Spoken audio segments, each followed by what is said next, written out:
Empat yang kita suka itu apa? Kita suka namanya pertemuan.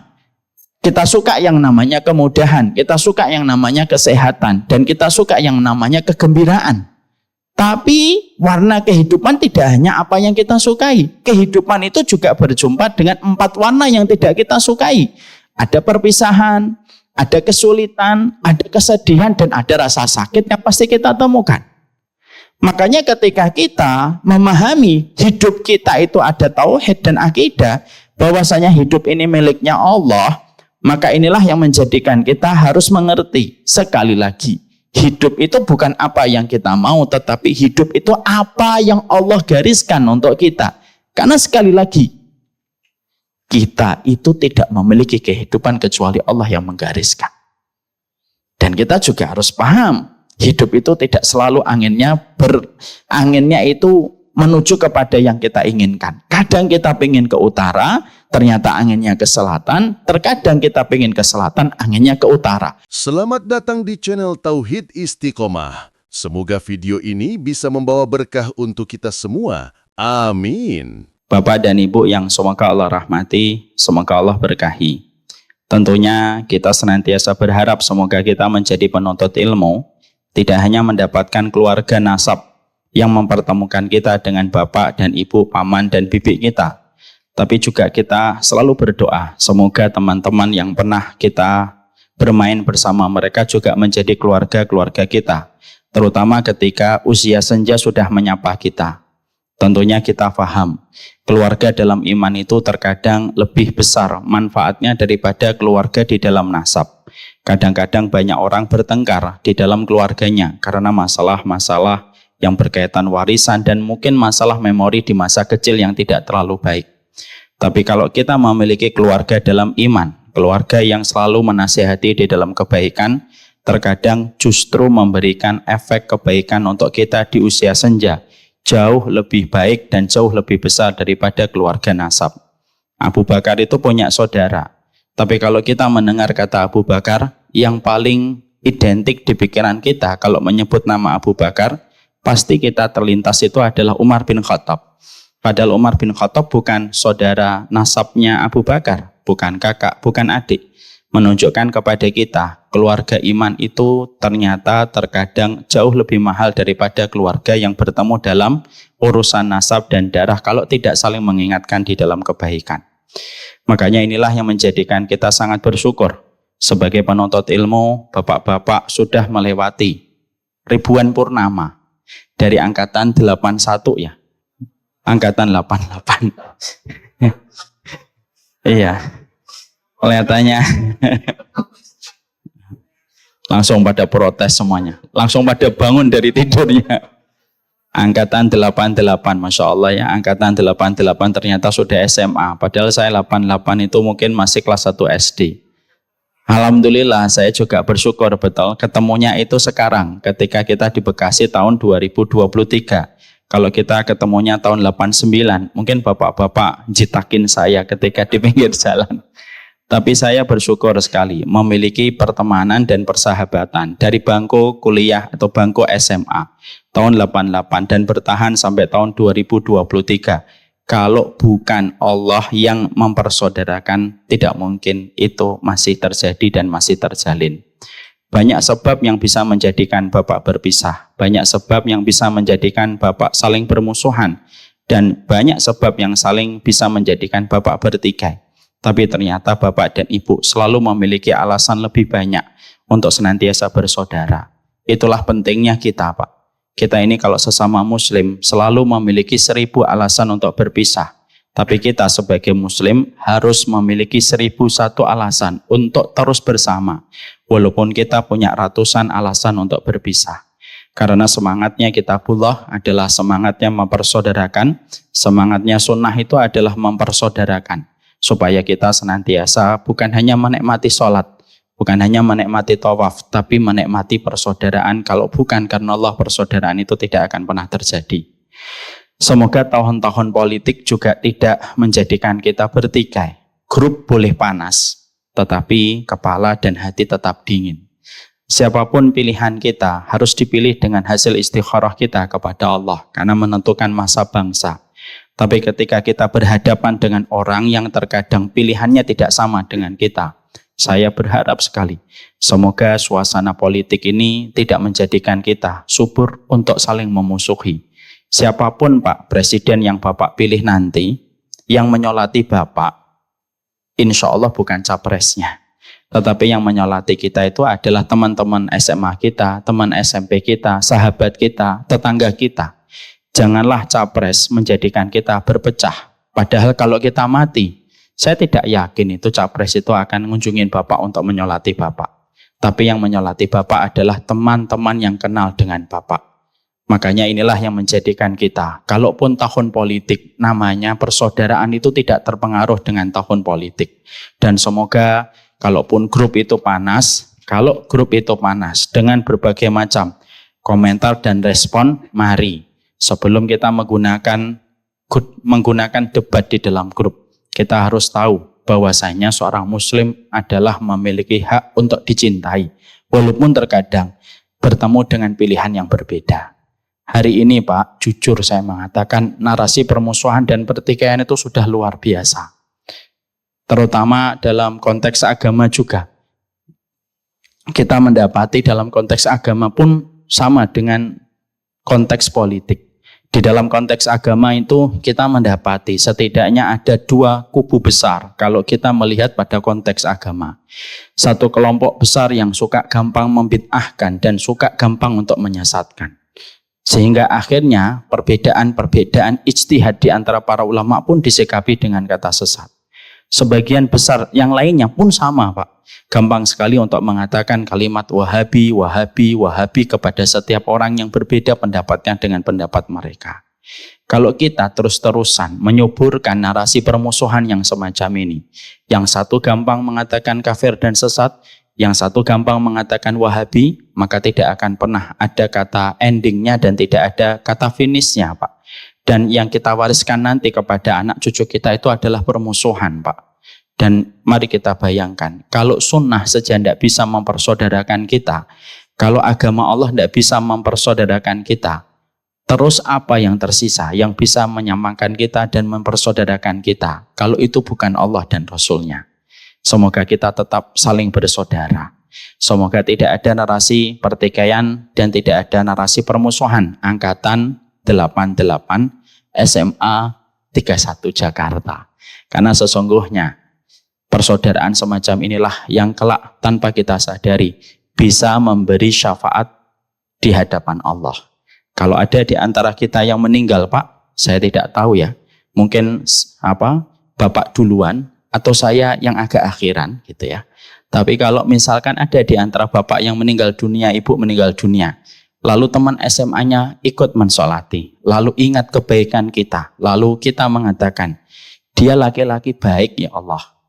Bukankah Rasulullah mengatakan, antum syuhada'ullahi fil ardi, manusia yang mempersaksikan testimoni tentang saudaranya yang meninggal dunia, itu sebenarnya adalah saksi Allah di atas muka bumi.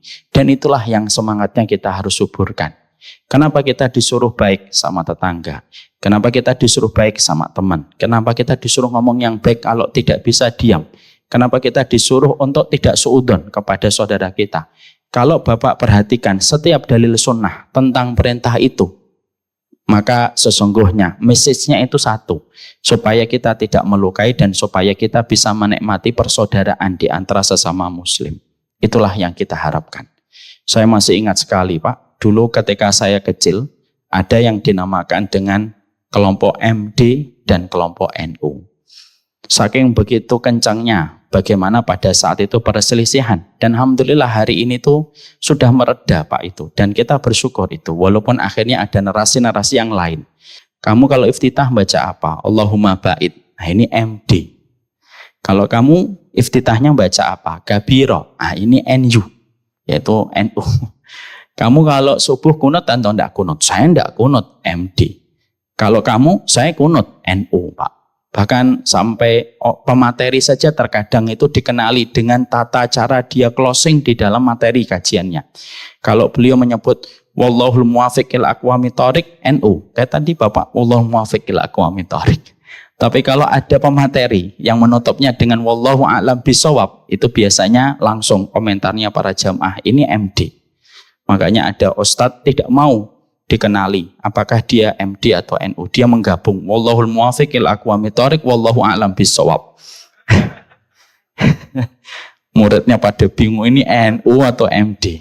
Tapi itu sudah kita lewati, Pak. Betul atau tidak, Pak? Kita sudah lewati itu dan alhamdulillah sekarang kita mendapati bahwasanya barrier antara NU dan Muhammadiyah sudah tidak lagi terpolarisasi.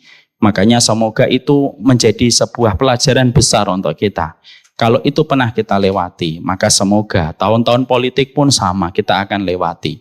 Kita pun akan melewati berbagai macam pilihan ijtihad kita. Selama apa yang kita pilih adalah sesuai dengan kitabullah dan sunnah. Dan siapapun yang dipilih oleh saudara kita sesuai dengan kitabullah dan sunnah, mereka itu saudara kita. Kecuali yang betul-betul menyimpang dari kitabullah dan sunnah. Saya berdoa untuk bapak-bapak yang ada di depan saya dengan usia yang tidak lagi junior. Dengan usia senior yang sudah ada, semoga bapak-bapak bukan hanya mendapatkan cucu, bukan mendapatkan hanya menantu, tapi inilah teman-teman dan sahabat yang Allah kirimkan, dan semoga teman-teman inilah yang nanti akan kelak begitu tulus mensolati kita, mendoakan kita ketika kita meninggal dunia, dan itu harganya mahal sekali. Saya kalau ngelihat ini jumlahnya lebih dari 40. Padahal kita paham, siapapun seorang muslim, shalla alaihi arba'una rajulan la yusyrikuna billah illa syafa'ahumullah. Kalaulah ada satu mayat disolati sama orang-orang muslim 40 orang. 40 orang itu dengan syarat tidak berbuat syirik. 40 orang itu bisa memberi syafaat kepada orang yang mereka sholatin. Dan itulah yang menjadi harapan kita, Pak.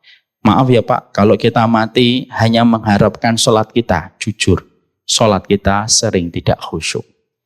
Jujur deh, kalau kita menuju kepada mati mengharapkan hanya puasa sunnah, Allah jujur aja, makannya kita itu lebih banyak daripada puasanya kita. Kalau kita mati mengharapkan pahalanya itu dari sedekah doang, jujur aja Pak, sedekah kita dengan uang yang kita nikmati untuk semua pleasure-nya kita, jauh lebih banyak yang kedua. Terus apa yang kita harapkan kalau itu semuanya belum bisa kita harapkan? Syafaat dari orang-orang yang ada di sekitar kita ketika mereka tulus mendoakan kita. Dan itulah yang menjadi harapan kita insya Allah. Alhamdulillah. Jadi inilah yang menjadikan kita bersyukur. Alhamdulillah pula pada kesempatan hari ini kita berjumpa dan segala puji hanyalah bagi Allah atas semua anugerah yang Allah berikan kepada kita. Seiring dengan waktu yang terus bertambah, kita tentunya paham tidak lagi kemewahan yang kita butuhkan. Seiring dengan waktu semakin kita paham, bukan lagi kepuasan yang kita kejar dan bukan lagi fasilitas yang kita ingin dapatkan. Tapi seiring dengan waktu itu sebenarnya simpel Pak. Kita itu semakin tua, pengennya cuma 3. Kecukupan, ketenangan, dan kelapangan. Dan itu tidak bisa kita dapatkan kecuali adalah ketika kita senantiasa banyak bersyukur atas seluruh pemberian yang sudah Allah berikan kepada kita. Apa sih yang belum kita dapatkan Pak? Dalam separuh kehidupan yang telah kita lewati, mobil bagus pernah kita tumpangi, walaupun mungkin kita hanya naik sebentar. Makanan enak kita cicipin. Semua kenikmatan kita bersama keluarga sudah Allah berikan kepada kita.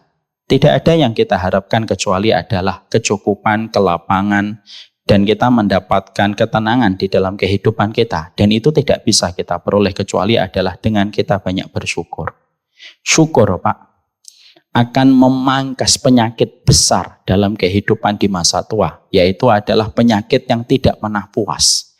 Kalau kita sampai tumbuh di dalam hati kita, naudzubillahi min dzalik, penyakit tidak puas, dan kita selalu ada banyak keinginan, maka Masya Allah, berapapun yang kita dapatkan tidak akan pernah kita merasa bahagia dan lapang. Karena apa? Keinginan itu kalau diikuti tidak ada habisnya Pak. Ada nggak Pak orang yang lewatin angka 80 masih ingin bernafsu untuk menjadi penguasa? Ada. Ada tidak orang yang di atas 70 tahun masih bernafsu untuk terus menambah rekening dan menambah rekening? Banyak Pak. Itu mulainya dari sebuah keinginan yang tidak ada putusnya. Gimana saya meredam rasa keinginan yang tidak ada putusnya Ustadz? Simple kata para ulama. Beri makna kesyukuran pada setiap apapun yang telah kita lewati dan apapun yang telah kita dapatkan. Semoga kita di masa-masa tua kita semakin mampu kita bersyukur kepada Allah. Bapak dan Ibu pernah mendengar kisahnya nyata dari seorang influencer di Instagram yang pernah menceritakan tentang sosok seorang ibu penjual gudeg di Jogja, namanya Mbok Ijah. Saya tidak tahu orangnya itu kayak apa. Tapi saya membaca kisah nyatanya. Mbok Ijah ini jualan, tapi beliau buta. Beliau tidak bisa melihat uang, Pak. Tapi Masya Allah, beliau itu kalau ada customer yang datang dagangan beliau selalu berkata, ambil aja kembaliannya di kantong yang ada di depan beliau. Ada yang ngambil kembalian, ada yang banyak tidak tega dan memberikan lebih kepada Mbok Ijah. Kalau sudah selesai dagang, Pak, Masya Allah ya, saya kagum sekali dengan kisah ini. Mbok Ijah itu berkata, berapa uang yang kita dapat? Kadang cucunya itu yang menjemput beliau, kadang mengatakan 200 mbah, kadang 300 mbah, kadang 100 mbah. Lalu beliau ditanya, kenapa kok bisa beda-beda setiap harinya? Karena uang yang dikasih ke saya itu beda-beda. Ada yang ngasih 100, ada yang ngasih 50, dan orang itu beda-beda, Pak. Maka Mbok Ijah itu kalau dia mendapati ternyata yang didapatkan itu 100 ribu, 200 ribu. Dia ngomong kepada cucunya, Nang, aku njupuk 50 ai. Sisane lebokno ke kas masjid. Saya ngambil 50 aja, Nak. Sisanya kasih ke masjid. Dan itu yang dilakukan oleh beliau. Customernya yang mencatat kisah nyata ini bertanya sama beliau, kenapa Mbak Ijah? Kenapa Mbok Ijah hanya ngambil 50, Mbok? Gitu. Maka dijawab sama beliau, karena kebutuhan saya selama 1 hari ya cuma 50 ribu. Saya ingin bangun sesuatu nanti kalau saya mati. Saya tidak tahu apakah Mbok Ijah ini sudah wafat ataukah tidak. Kisah ini cukup viral tahun 2018-2019. Tapi kisah Mbok Ijah itu menghidupkan hati kita, Pak. Kadang-kadang semakin tua, banyak orang yang disiksa oleh Allah di masa tua. Apa siksanya? Rasa keinginan yang tidak ada putusnya. Itu siksa, Pak. Tapi banyak orang ketika di masa tua, Allah turunkan rahmat untuknya. Allah jadikan dia berkecukupan, Allah jadikan dia tidak lagi bernafsu, terlalu berlebihan dan terlalu besar. Dan itulah yang menjadi sumber ketenangan dan kelapangan dalam kehidupan kita. Mungkin Mbok Ijah tamatan SD. Mungkin Mbok Ijah itu bukan tamatan pondok pesantren. Tapi Mbok Ijah itu memberi pelajaran penting kepada kita. Allah itu kalau senang kepada manusia, kata Allah lewat lisan Rasulullah, wa ruziqa kafafan. Kami akan berikan kepadanya rezeki itu kecukupan.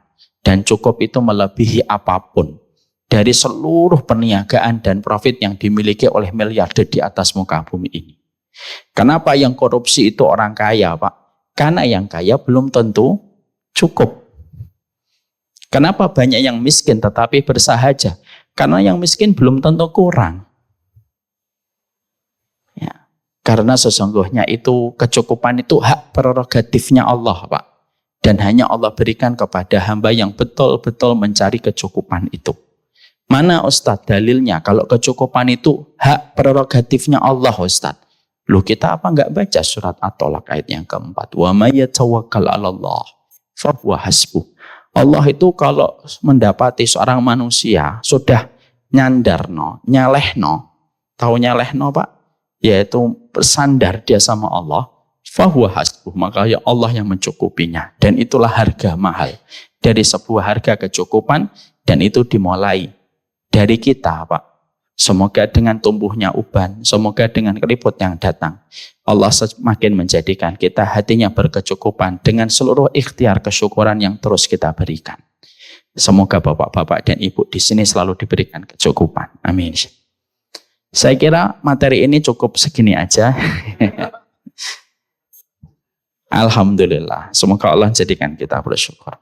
Kita pada kesempatan hari ini, saya juga menyampaikan maaf tadi kelihatannya banyak sekali yang tersesat di kantor kita yang pertama, Pak. Jadi rumah saya sekarang untuk saya tempatin sementara waktu, Pak. Ya maaf ya Samila, memang kantornya banyak, Pak. Jadi kayak Enggak, itu sombong-sombong dikit Pak. Jadi memang ada kantor 1, ada kantor 2. Kantor 1 sekarang untuk sementara waktu sampai 1 tahun ke depan saya tempatin dan kita fokus semuanya di kantor yang kedua.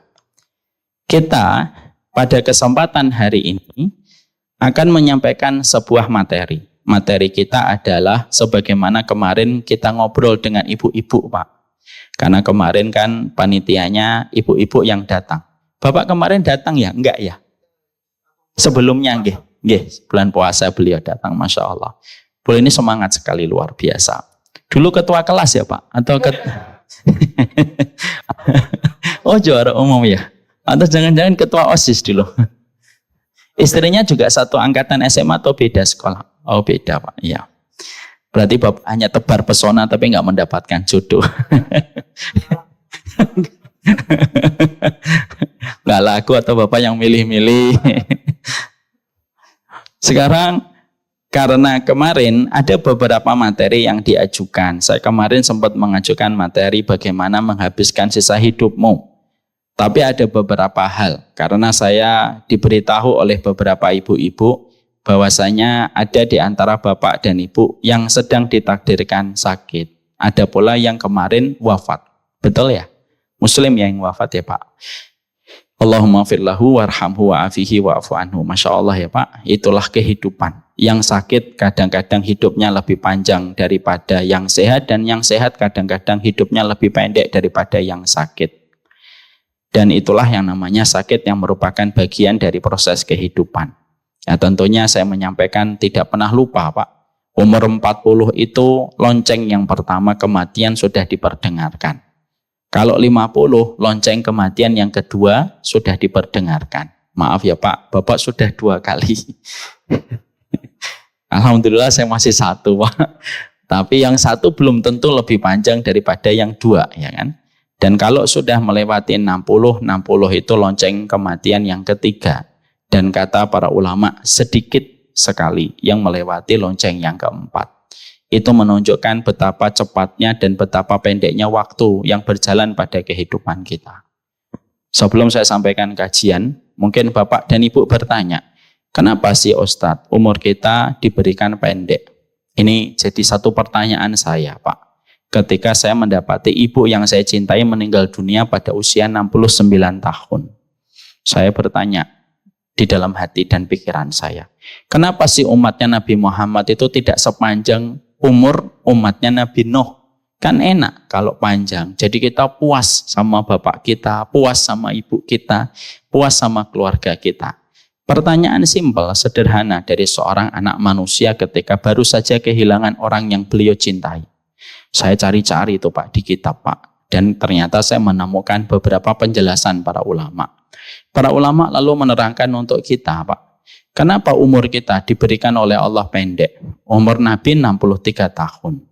Dan sedikit sekali yang melewati angka 70 tahun. Setidaknya ada beberapa alasan. Yang pertama, karena itu menunjukkan rahmatnya Allah kepada kita Pak.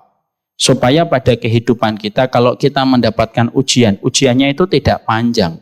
Sebagaimana ujian yang Allah berikan kepada umat sebelum Rasulullah. Makanya kita tidak bisa bayangkan kalau umur kita kayak umurnya Nabi Nuh 1650 tahun Pak. Coba Bapak bisa bayangkan bagaimana sabarnya Nabi Nuh menghadapi istrinya yang tidak beriman. 1650 tahun, minimal 1000 tahun menghadapi istrinya Pak. Makanya nanti kalau ada orang ngasih nasihat, bapak-bapak sabar ya sama istrinya. Mungkin bapak-bapak ngomong, ya Allah Ustadz kurang sabarnya apa saya. 900 tahun saya nikah sama dia. Maka akhirnya kan jadi berat Pak. Kalau ada ibu-ibu nangis gitu, insya-Allah suami saya itu Ustadz semakin tua semakin tidak romantis gitu. Sabar Bu, ya Allah 760 tahun saya nikah sama dia. Kan jadinya berat banget. Jadinya berat banget Bu. Makanya Bapak, Allah jadikan umur kita pendek. Itu bukan karena Allah tidak mampu memanjangkan umur kita. Tidak, Allah mampu. Gampang kok memanjangkan umur kita itu gampang. Tapi karena Allah itu mencintai umur umatnya Nabi Muhammad. Kita ini dicintai Allah karena ada Nabi Muhammadnya Pak. Makanya akhirnya dijadikan pendek. Supaya kalau sakit, sakitnya nggak terlalu lama. Kalaupun beribadah, beribadahnya itu tidak lama. Tapi balasannya sama dengan umat sebelum Nabi Muhammad. Itu kan enak, Pak. Ada yang harus lari 1000 putaran untuk mendapatkan surga. Ada yang berlari cukup 6 kali putaran tapi sudah mendapatkan surga. Kan kita lebih memilih 6 putaran tapi mendapatkan hadiah dan piagam yang sama. Daripada harus lari 1000 putaran, 1000 tahun untuk mendapatkan piagam. Maka itulah yang menjadikan kita paham. Kenapa umur kita tidak dijadikan panjang oleh Allah? Karena Allah itu sayang kepada kita. Makanya Pak, kalau ada orang sakit misalkan, naudzubillahi min dzalik, nasallallahu alaihi wasallam, dia kena kanker. Coba kalau 1000 tahun Pak kita hidup, sakit berapa tahun Bu? 900 tahun Ustaz. Rasanya kan, ya Allah berat banget 900 tahun itu harus sakit. Makanya Allah jadikan pendek. Yang kedua, kenapa Allah jadikan umur kita itu pendek? Supaya cepat kita selesai dari segala urusan-urusan yang ada di dunia. Supaya cepat lepas dari penjara dunia, Pak. Supaya kita menuju kepada lapangnya kehidupan barzah dan lapangnya kehidupan akhirat. Maka itulah yang menjadikan kita paham. Kenapa kita itu ditakdirkan oleh Allah berusia pendek. Tidak sebagaimana umur umat sebelum Nabi Muhammad yang mereka itu panjang-panjang. Sayangnya Allah kepada kita. Yang kedua, supaya kita cepat lepas dari penjara yang bernama dunia. Dunia itu penjara kok pengennya lama.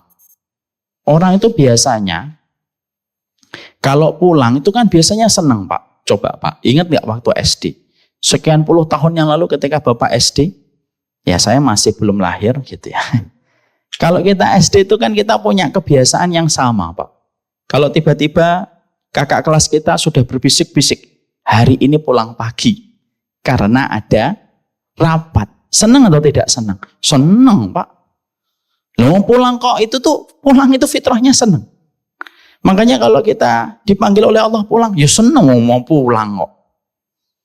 Lah kapan kita biasanya pulang dari sekolah itu nggak senang? Ya kalau kita punya pacar di SD. Ya kan? Waduh, pulang pagi. Padahal belum cukup saya ngelihat dia hari ini. Itu biasanya akhirnya nggak senang pulang Pak. Atau memang di rumahnya sering dimarahin. Akhirnya apa? Lebih betah di sekolah. Tapi kalau fitrahnya baik-baik aja, pulang itu senang Pak. Harusnya kita juga menata. Kalau saya nggak senang pulang, berarti ada apa ini dengan saya? Jangan-jangan saya ini cinta sama dunia sampai saya benci pulang. Pulang itu fitrahnya senang Pak. Dan mari kita menyambut pulang itu dengan rasa senang. Siapapun yang senang ketika wafat karena dia tahu akan berjumpa dengan Allah. Kata Nabi, man ahabba liqa Allah, ahabba liqa'ah. Siapapun yang senang berjumpa dengan Allah ketika dia harus melewati kematian, Allah lebih senang untuk ketemu dengan dia. Tapi siapapun yang benci ketemu Allah, dia benci karena melihat kematian, Allah lebih benci berjumpa dengan dia. Mari kita menata bahwasanya mati itu adalah pulangnya kita kepada Allah. Sebagaimana waktu SD, rapat pagi itu membuat kita senang karena kita pulang lebih pagi. Jadi jangan sedih. Sekarang mari kita buka kajian kita pada kesempatan hari ini. Oh belum ya? Dari tadi belum ya Pak? Gitu. Ya. Tidak apa-apa. Saya kira udah mau selesai. Karena ngomong sama orang tua itu harus pelan-pelan Pak. Kalau kata orang Jawa itu neriti-neriti gitu. Karena kalau saya nyampein cepat kayak mahasiswa, nanti Bapak malah trauma gitu. Makanya saya pelan-pelan. Saya usap-usap dulu Pak. Nanti baru setelah itu saya jiwit-jiwit dikit. Kita pada kesempatan hari ini sebagaimana amanah yang disepakati dengan ibu-ibu yang kemarin datang pada kesempatan hari Ahad kalau tidak salah. Kita akan membicarakan tentang sebuah tema yaitu berkaitan tentang manajemen sakit. Karena pada dasarnya manajemen itu kalau dalam bahasa agama, manajemen itu fikih Pak. Dan tentunya kita harus paham ya, segala sesuatu harus disikapi dengan ilmu. Karena sesungguhnya banyak perkara di dalam kehidupan ini, titik blind spotnya itu banyak Pak. Dan kalau bukan dengan ilmu, tentunya kita akan sering jatuh, terperosok kepada titik blind spotnya kita. Gara-gara kita tidak punya ilmu. Kita tentunya paham, kita kalau beli mobil bekas, tapi kita tidak ngerti ilmunya tentang mobil bekas, biasanya kita akan tertipu. Itulah akibat pahitnya kehidupan apabila kita tidak mempelajari ilmu yang bisa menghindarkan kita dari berbagai macam kerusakan yang kita temukan kalau kita tidak mempelajari ilmunya. Sekali lagi, ilmu itu memberikan pencerahan kepada setiap titik blind spot pada kehidupan kita. Saya tidak pernah bosan menyampaikan begini, Pak. Bapak tentunya pasti kenal dengan Mike Tyson. Mike Tyson ini kan juara kelas berat. Yang kita tahu dari Mike Tyson itu adalah, Mike Tyson itu ada seorang pelatih yang setia membersamai seorang Mike Tyson. Saya masih ingat, yaitu pelatihnya. Karena saya kan tahun 90-an ya, baru senang-senangnya juga ngelihat tinju sama bapak saat itu. Ada pelatih Mike Tyson yang sangat berperan dan berjasa di dalam karir bertinjunya dan bertandingnya Mike Tyson. Nama pelatihnya itu D'Amato. D'Amato itu umurnya pada saat ketika Mike Tyson itu jaya tahun 90-an, D'Amato itu sudah hampir 70 tahun. Orangnya tua, renta, pakai kacamata. Tapi selalu dengan kehadiran D'Amato itu memberikan kemenangan demi kemenangan untuk Mike Tyson. Kenapa, Pak? Simple. Karena D'Amato mampu melihat titik lemahnya Mike Tyson ketika bertanding di atas ring yang tidak pernah mampu dilihat oleh Mike Tyson sendiri ketika dia sedang bertanding. Kenapa seorang Mike Tyson, orang yang dinobatkan menjadi leher beton dan orang yang terkuat di atas muka bumi ini, dia membutuhkan D'Amato? Simple, Pak, karena D'Amato mampu membaca titik buta dari kelemahan-kelemahan Mike Tyson ketika dia sedang bertanding supaya mampu untuk melewatkan kelemahan itu dan memunculkan kekuatan potensi yang dimiliki. Cristiano Ronaldo tetap butuh pelatih. Messi tetap butuh pelatih. Padahal Messi itu apa yang kurang? Semua nominasi juara pernah beliau raih. Kenapa Messi masih butuh pelatih? Karena pelatih bisa membaca apa kekurangan Messi ketika sedang bertanding, dan itulah butuhnya pelatih. Kita, Pak, sebagai manusia, kita ini butuh pelatih dalam tanda petik. Kita butuh petunjuk, Pak. Karena kehidupan kita tanpa ada ilmu yang kita harus kaji dan kita pelajari, nanti kita banyak mengalami benturan. Inilah pentingnya ilmu. Bagaimana ilmu itu kita pelajari supaya kita terhindar dan terselamatkan dari banyak benturan. Dan salah satunya adalah kita belajar tentang manajemen sakit supaya ketika sakit itu datang pada kehidupan kita, sakit itu tidak membenturkan kita kepada sebuah kecelakaan yang besar. Inilah pentingnya bagi kita. Bagaimana kita itu belajar tentang manajemen sakit. Sekarang mari kita buka. Kita tentunya memahami betul. Yang pertama, bahwasanya setiap pelakon kehidupan, bahwasanya kita, Pak, kita ini sebagai manusia dituntut oleh Allah supaya kita ketika menjadi pelakon, kita itu harus paham karakteristik kehidupan. Supaya kita tidak mudah frustasi dan tidak gampang depresi. Hanya karena kita sebagai pelakon kehidupan, kita tidak membaca bagaimana karakteristik kehidupan yang Allah berikan untuk kita. Kapan pemain sinetron itu mereka depresi? Kalau tidak membaca skrip, Pak. Akhirnya setiap dia memerankan, disalahkan terus sama sutradaranya, dia tidak paham ritmenya ketika dia syuting dan akhirnya dia stres sendiri. Yang membuat stres dia, bukan timnya. Karena dia tidak mau membaca skrip dan tidak membaca tugas yang harusnya dia lakukan ketika dia memerankan satu peran di satu sinetron. Kita pun sama. Kita sebagai manusia itu harus paham bahwasanya kehidupan kita itu ada karakteristiknya, ada warnanya, Pak. Yang mana setiap dari manusia, siapapun dia, pasti akan menemukan warna-warna yang ada pada kehidupan. Supaya betul-betul kita jangan sampai kaget. Kalau di antara kehidupan kita, tiba-tiba nanti kita dipertemukan dengan satu warna yang tidak pernah kita duga, tapi tanpa kita sadari, warna itu sudah ada dan sudah diterangkan Allah ketika menerangkan sifat kehidupan. Makanya kita mendapati, Pak, para ulama itu mengatakan, sifat kehidupan itu ada 8. Sifat kehidupan itu ada 8. Di mana para ulama itu mengatakan samaniyatun alal mar'i tajri daiman fala budda lil mar'i ayulakiya samaniyah. Ada 8 warna yang selalu berputar pada kehidupan dan tidaklah kehidupan selalu berjumpa dengan 8 warna ini. Kamu presiden, kamu wakil presiden, kamu pebisnis, kamu pedagang, semuanya. Semua itu pasti mendapatkan 8 warna kehidupan yang pasti dia temukan. Bahkan kamu guru, tidak guru, ustadz, tidak ustadz, nabi ataupun tidak nabi pun pasti akan berjumpa dengan 8 warna kehidupan yang sejatinya pasti kita temukan selama kita masih menghirup nafas di panggung bernama dunia. 8 sifat itu apa? Supaya kita tidak kaget. 8 warna itu atau 8 karakteristik itu adalah 1. Kita akan menemukan yang namanya ijtima'un wa furqatun. Yang pertama dan yang kedua, kita pasti akan menemukan pertemuan dan perpisahan, Pak. Itulah warna kehidupan yang tidak bisa kita tepis, Pak. Kita secinta apapun sama siapapun, kita pasti berpisah, Pak. Karena kita sudah bertemu. Karena suratan dalam setiap pertemuan itu selalu melahirkan konsekuensi perpisahan.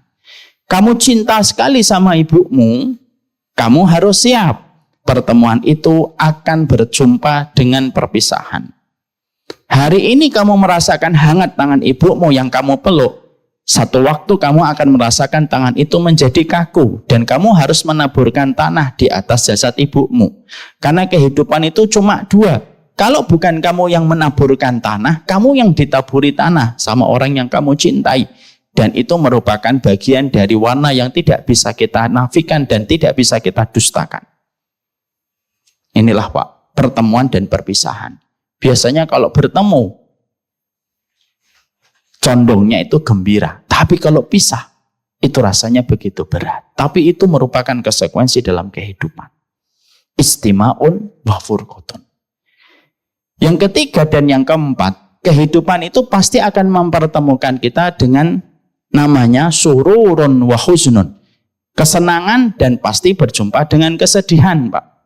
Kita terkadang ketawa, terkadang kita merasakan kesedihan. Karena sesungguhnya itulah kehidupan. Kita tidak mungkin tertawa terus. Makanya Allah menyelipkan air, Pak. Ternyata indahnya air itu bukan hanya di kolam renang. Air itu bukan hanya di lautan. Air itu bukan hanya di danau dan mata air. Tapi Allah juga menyelipkan air di belakang mata kita. Kenapa Allah selipkan air di belakang mata kita? Karena Allah tahu manusia melewati guncangan kehidupan yang membuatnya bersedih.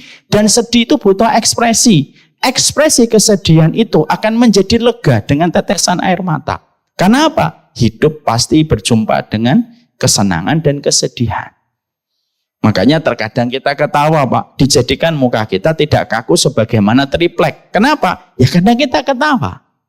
Tapi kadang kita juga menangis. Dan maaf, kadang kita tidak tahu batasan nangis dan sedih itu setipis apa. Kadang-kadang terjadi begitu cepat pada kehidupan kita. Ya, maka itu yang ketiga dan yang keempat. Yang kelima, yang keenam, kita mendapatkan kondisi yusrun wa usrun. Kita mendapatkan kondisi kehidupan itu yusrun, kadang-kadang dimudahkan, usrun, kadang-kadang itu disulitkan, Pak. Ada masanya kita gampang, ada masanya kita sulit, Pak. Ada masanya ketika kita senang sama orang, orang itu senang sama kita, lalu terjadi cepat pernikahan. Ada terkadang begitu sulit, kita ngelamar, orang ditolak-tolak. Kita ngelamar 3 wanita, yang nolak kita 5 orang, Pak. Karena ternyata yang 3 ini ngasih tahu temennya untuk tidak menerima lamaran kita juga. Tapi itu kehidupan. Yang ke-7 dan yang ke-8 kata para ulama, kadang-kadang kehidupan itu mempertemukan kita dengan yang namanya sehat dan sakit. Di mana Allah terkadang memberikan kepada kita sehat, mencicipi masakan apapun, ayo, sate kambing, ayo, sop kambing, mangga. Tapi terkadang Allah mempertemukan kita dengan rasa sakit. Di mana rasa sakit itu menjadikan kita tidak bisa menikmati sajian apapun pada kehidupan kita. Kalau kita paham, ternyata kehidupan itu memiliki 8 sifat warna yang pasti kita akan temukan, Pak. Kita harus paham. Ada tauhid di dalam kehidupan kita. Apa itu artinya tauhid dalam kehidupan kita? Kita tidak pernah tahu kapan datangnya 4 yang kita senangi dan kapan datangnya 4 yang tidak kita sukai. Karena 8 warna itu ada 4 yang kita sukai, ada 4 yang tidak kita sukai. 4 yang kita sukai itu apa? Kita suka namanya pertemuan. Kita suka yang namanya kemudahan. Kita suka yang namanya kesehatan. Dan kita suka yang namanya kegembiraan. Tapi warna kehidupan tidak hanya apa yang kita sukai. Kehidupan itu juga berjumpa dengan 4 warna yang tidak kita sukai. Ada perpisahan, ada kesulitan, ada kesedihan, dan ada rasa sakit yang pasti kita temukan. Makanya ketika kita memahami hidup kita itu ada tauhid dan akidah, bahwasanya hidup ini miliknya Allah, maka inilah yang menjadikan kita harus mengerti sekali lagi. Hidup itu bukan apa yang kita mau, tetapi hidup itu apa yang Allah gariskan untuk kita. Karena sekali lagi, kita itu tidak memiliki kehidupan kecuali Allah yang menggariskan. Dan kita juga harus paham, hidup itu tidak selalu anginnya itu menuju kepada yang kita inginkan. Kadang kita ingin ke utara, ternyata anginnya ke selatan. Terkadang kita ingin ke selatan, anginnya ke utara. Untuk memberi arti sama kita. Hidup kita itu harus bertauhid, Pak. Dan salah satu nilai konsekuensi tauhid itu apa? Hidup itu bukan milik kita yang kita bisa atur sebagaimana kita mengatur channel di televisi. Setelah kita memahami ini, maka disinilah kita akhirnya paham. Kehidupan itu ada sebuah kesenangan dan ada pula yang dinamakan dengan kesedihan. Mari kita buka surat Al-A'raf 168. Allah menyampaikan di dalam surat Al-A'raf 168. Wa qatta'nahum fil ardi umaman minhumus salihun wa minhum duna dzalika. Wa balawnahum bil hasanati was sayyiati la'allahum yarji'un. Ini ayat yang harus kita pegang, Pak, karena ayat ini pasti akan berjumpa dengan kita. Entah besok, entah lusa, entah pekan depan. Allah menyampaikan, dan bagi kami ketika mereka di dunia, kami bagi manusia itu mereka menjadi dua kelompok. Ada di antara manusia itu ada yang mereka solih, ada yang tidak solih. Dan kami coba, yang solih dan tidak solih itu kami coba dengan nikmat-nikmat yang baik, dan ada yang pula kami coba dengan nikmat yang buruk. Kenapa dicoba dengan kenikmatan yang buruk? La'allahum yarji'un, supaya mereka kembali kepada Allah. Makanya akhirnya di situ kita menjumpai bahwasanya pada kehidupan ini selalu ada takdir-takdir yang tidak terduga. Di mana takdir yang tidak terduga itu terkadang membuat kita terhenyak, Pak. Kita kaget sekonyong-konyong ketika mendapatkan berita itu datang pada kehidupan manusia. Ada orang, perempuan merasa sehat-sehat saja. Tapi ketika dia bertahun-tahun menikah tidak bisa mengandung, datang ke dokter dan ternyata dokter mendiagnosa ibu tidak bisa punya keturunan. Ada yang kelihatannya baik-baik saja. Tiba-tiba dia ngedrop pada satu hari, dibawa ke dokter dan begitu kagetnya dia. Ternyata didiagnosa bahwasanya dia menderita autoimun. Ada orang tua yang sudah merasa hidupnya sehat, sering olahraga. Tapi ketika pusing, dia datang ke dokter dan didiagnosa oleh dokter, Bapak terkena diabetes. Ini memberi arti sama kita bahwasanya dalam kehidupan ini, karena kita tahu ada tauhid dalam kehidupan kita, maka nilai tauhid dalam kehidupan kita, begitulah ketentuan Allah. Karena pada dasarnya Allah akan terus mempertemukan kita dengan perkara yang kita senangi, dan Allah pasti mempertemukan kita dengan perkara yang tidak kita senangi. Makanya maaf ya Pak, Bapak tahu bedanya balak dengan fitnah? Balak dengan fitnah itu beda, walaupun sama-sama itu ujian. Tapi kalau balak, sesuatu yang tidak kita sukai. Contohnya sakit, kematian, kerugian, itu namanya balak. Tapi ada yang namanya ujian yang tidak disebut dengan balak, namanya fitnah. Contohnya apa? Fitnah itu ujian yang datang dari Allah tetapi kita senangi. Namanya apa? Fitnah. Contoh, istri dan suami kita, fitnah, tapi kita sukai. Anak-anak kita, fitnah, tapi kita cintai. Makanya disitulah kita akhirnya paham. Kita pasti entah kapan berjumpa dan bertemu dengan balak. Dan inilah yang harus selalu kita sadari. Walaupun kita tidak boleh untuk meminta kepada Allah supaya kita dihapuskan bala, tapi yang kita minta adalah supaya ketika bala itu datang, kita tahu bagaimana menyikapi bala itu terjadi dalam kehidupan kita. Maka setelah ini ada sisi yang lain pula, bahwasanya manusia itu juga mendapatkan ujian dan fitnah dalam 4 perkara. Sejatinya ada 4 fitnah yang menerpa pada kehidupan manusia.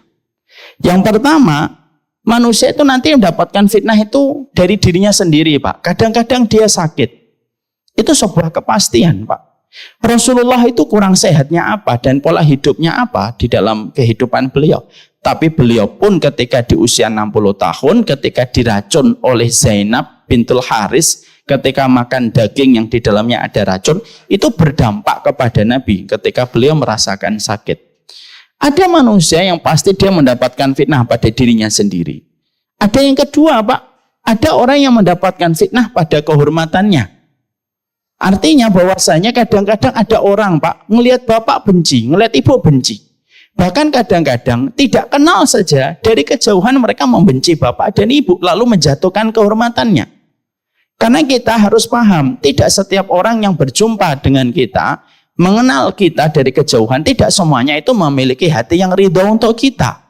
Tapi banyak di antara mereka manusia di sekitar kita, kadang senyum di depan kita, tetapi hatinya sedang mengasah pisau untuk menusuk kita. Kenapa? Kehormatan kita itu selalu ada yang menjadi ujian, Pak, ketika kehormatan kita itu dijatuhkan. Ada yang ketiga, orang mendapatkan fitnah pada hartanya. Bahwasanya terkadang hartanya lancar, kadang-kadang hartanya disulitkan sama Allah, fluktuatif, kadang mengalami turbulence ketika akhirnya turun, pernah mengalami masa jaya, kemudian turun, pernah titik di bawah, lalu naik kembali. Maka sesungguhnya itu merupakan fitnah pada harta. Makanya Abu Bakar termasuk salah satu di antara manusia yang mendapatkan ujian pada harta. Karena harta beliau habis untuk membantu dakwahnya Nabi. Abu Bakar ketika meninggal dunia tidak meninggalkan warisan apapun untuk putra-putrinya. Termasuk Abdullah, termasuk Asma, termasuk Aisyah. Karena memang terkadang Allah itu jadikan fluktuatif dan mengalami turbulence dalam masalah harta. Dan yang keempat, kadang-kadang fitnah pada keluarga. Ada yang diuji dengan istri, ada yang diuji dengan anak. Ada yang diuji dengan bapak dan ibunya, suami istrinya baik tetapi diuji dengan anak, kadang diuji dengan menantu, kadang diuji dengan mertua. Dan itu merupakan fitnah yang sejatinya pasti akan berjumpa dengan seluruh manusia, siapapun diri kita. Maka pada dasarnya kita akan berjumpa dengan fitnah. Nah, setelah kita paham bahwasanya konsekuensi kita di dalam kehidupan kita, bahwasanya kita ini adalah pelakon dalam kehidupan, maka salah satu di antara hal yang kita harus sadari adalah semakin kita tua, kata para ulama, maka kecondongan dan persentase kita untuk sakit dengan ujian sakit itu semakin besar. Kadang-kadang kita dapati ada anak muda meninggal, dia tidak merasakan fitnah pada dirinya, mungkin tidak merasakan sakit. Tapi biasanya kalau Allah memberikan umur yang panjang kepada manusia, maka di antara konsekuensi umur yang panjang itu biasanya apa? Biasanya disertai dengan rasa sakit yang dia derita. Ketika itu merupakan fitrah. Dari naiknya manusia di usia 30 dan 40 merupakan masa kejayaan, 50 dan 60 itu mengalami penurunan. Dan penurunan itu biasanya diiringi dengan sebuah sakit yang Allah kirimkan untuk menjadi peringatan. Waktu perjumpaan pulang dengan Allah tinggal sebentar lagi. Ya, dan itu sebuah fitrah, Pak. Tidak bisa kita tolak.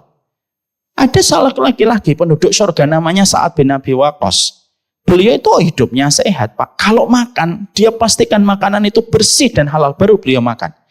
Sa'ad bin Abi Waqqas itu kalau sudah berdoa, doanya tidak pernah ditolak sama Allah, Pak. Bapak bisa bayangkan. Kalau sudah berdoa sebelum tangannya turun, itu sudah diterima sama Allah, Pak. Tapi ketika beliau melewati usia 60 tahun, seorang Sa'ad bin Abi Waqqas pun diuji oleh Allah dengan sakit. Apa sakitnya? Dijadikan Sa'ad bin Abi Waqqas itu buta di masa tuanya. Makanya tidak salah kalau Nabi sampai mengajarkan doa khusus untuk berlindung dari keburukan di masa tua. Dengan mengatakan, Allahumma inni a'udzubika min su'il kibari. Ya Allah, aku berlindung dari keburukan di masa tua. Karena apa, Pak? Sya'am abba. Mau ndak mau, terima ndak terima, suka ndak suka. Masa tua yang kamu minta supaya dipanjangkan umur, biasanya disertai dengan konsekuensi sakit dan penurunan fisik yang pasti kamu akan rasakan. Itu sisi mata yang selalu berdampingan pada kehidupan. Makanya inilah yang menjadikan kita, setelah kita memahami bahwasanya ternyata kehidupan itu akan berjumpa dengan fase, dengan episode yang kita sukai dan tidak kita sukai. Ada 4 fitnah yang pasti kita akan temukan. Ada fitnah pada diri, ada fitnah pada kehormatan, ada fitnah pada harta dan keluarga. Sekarang yang kita harus sikapi itu adalah mengimun pikiran kita. Bagaimana nanti kalau tiba-tiba Allah menakdirkan kepada siapapun di antara kita, walaupun kita tidak pernah bosan untuk meminta sehat kepada Allah, yang kita minta itu gimana ya caranya supaya ketika takdir saya mempertemukan saya dengan sakit, dan sakit itu adalah dengan sakit yang sudah tidak lagi muda usia saya, caranya untuk memanage rasa sakit itu gimana? Karena apa? Karena menjaga pola pikir itu terkadang bisa menjadi sebagian dari obat yang kita perlukan untuk mengobati rasa sakit yang datang pada kehidupan kita. Dan maaf ya Pak, sekali lagi, semakin tua, prosentase kemungkinan untuk sakit semakin besar. Nabi Ayub diuji sakit sama Allah bukan ketika usia 30-40. Enggak. Nabi Ayub itu diuji oleh Allah sakit usia berapa? 70 tahun. Supaya kita semakin menghadirkan rasa. Kehidupan kita tidak akan pernah lepas dari rasa sakit yang pasti kita temukan. Walaupun ikhtiar tetap terus kita kerjakan. Sekarang setelah kita memahami manajemen sakit ini, apa yang harus kita lakukan kalau memang kita akan merasakan sakit? Dan sebelum saya sampaikan ini, saya sampaikan adalah qad khalaqnal insana fi kabad. Sesungguhnya kami menciptakan manusia karena memang manusia itu nanti bersusah payah. Supaya mereka nanti mendapatkan sebuah kenikmatan di surga. Sekarang, bagaimana manajemen sakit kita di dalam kehidupan ini? Setidaknya ada 8 poin yang ingin saya sarikan dan ingin saya sampaikan untuk menjadi nasihat kita bersama. Bagaimana yang pertama? Yang pertama, kita harus paham. Yang pertama, ketika seseorang Allah takdirkan mereka untuk merasakan sakit pada sesuatu yang tidak pernah mereka bayangkan dan tidak pernah mereka harapkan, yang pertama adalah jangan berprasangka yang buruk bahwasanya sakit itu adalah azab. Karena terkadang sakit itu juga bisa memiliki arti berkah. Masyarakat Indonesia itu Pak, sukanya begini Pak dan Ibu. Kalau ada orang sakit itu langsung pikirannya apa? Oh, kamu dibenci sama Allah. Kamu dapat azab. Makanya maaf ya Pak. Makanya maaf sekali. Banyak orang kalau dia sakit-sakitan, komentar temennya itu enggak enak.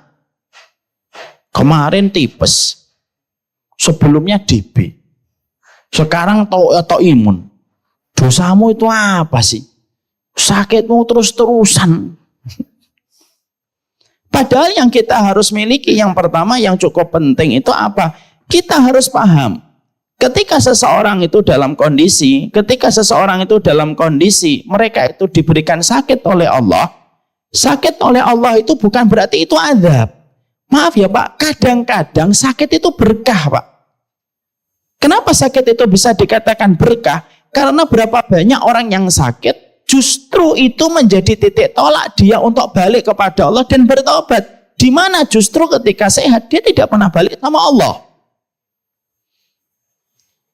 Bapak dan Ibu tahu artinya berkah? Kita ini sering sekali ngomong berkah gitu, tapi kadang-kadang tidak paham artinya berkah. Saya tuh pernah ngobrol sama satpam di sini. Saya tanya gaji berapa Pak? 1.500.000 Pak. Iya, terus ngomong ke saya, gak apa-apa kan Ustaz, yang penting kan berkah. Iya. Tapi kadang-kadang kan kita tidak paham artinya berkah. Nih, saya sampaikan artinya berkah. Arti berkah itu kullu ma tuzidukum fit ta'ah. Apapun yang menambah taatmu kepada Allah itu berkah, Pak. Kalau ada orang yang sehat, di masa tua, dia malah pergi ke Los Angeles untuk judi, itu namanya sehat yang tidak berkah. Tapi kalau ada orang didiagnosa dengan sakit, tapi justru ketika dia sakit, lalu dia kembali sama Allah, lalu dia terima takdir sakitnya, lalu menjadi titik tolak dia balik kepada Allah, itu yang namanya sakit yang berkah. Kalau kita sempat mengaminkan bahwasanya setiap yang sakit itu adab, berarti Nabi Ayub itu tidak layak menjadi Rasul. Kenapa tidak layak menjadi Rasul? Karena beliau sakit. Tetapi kenapa kita mendapati bahwasanya Nabi Ayub itu adalah seorang Nabi? Karena sakit yang dideritakan kepada Nabi Ayub itu sakit yang menambah taatnya Nabi Ayub kepada Allah. Saya sering sekali Pak, jujur mendapati ada orang setelah dia menderita satu penyakit, maka justru itu titik tolaknya dia kepada Allah. Malamnya ketika dia tidak bisa tidur, setiap perintihannya dia berzikir sama Allah.